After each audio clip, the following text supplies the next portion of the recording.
Первый заместитель председателя правительства Вячеслав Битаров призвал в кратчайшие сроки найти источник заражения воды в Алагире. Сегодня он провел экстренное совещание в правительстве. Вице-премьер поручил Роспотребнадзору и администрации Алагирского района взять пробы воды из каждого источника. Всего их 8. Результаты анализов должны быть готовы уже к ближайшему понедельнику. По тем вопросам, по которым мы сегодня в Алагире собирались, главный санитарный врач поставил задачи тоже.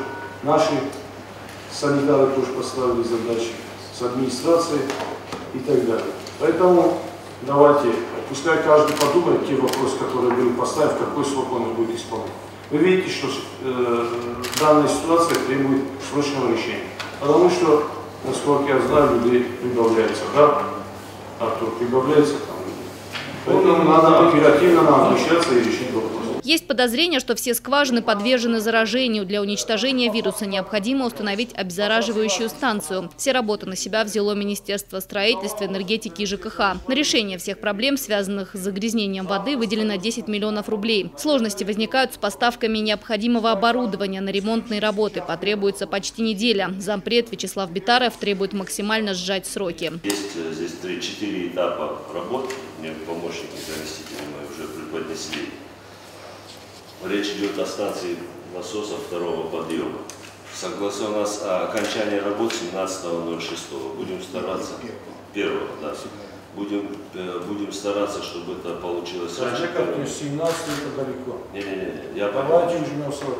Не ужмем, и там с поставкой насосов проблемы. Все, что можно будет в процессе ужать, в Санкт-Петербург. Насосы непростые. Завтра уезжаем. Да.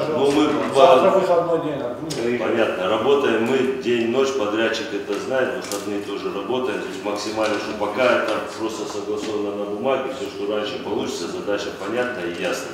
Зампреду доложили, что все государственные аптеки Алагирского района полностью обеспечены необходимыми медикаментами. Нехватки в питьевой воды тоже нет. В ближайшее время будет проведена вакцинация против гепатита А. К работе с населением привлечены волонтеры. Они будут раздавать таблетки, так называемые фаги, против дизентерии. Всего их 35 тысяч. Елена Черенкова, Олег Рамонов, Осетия ТВ.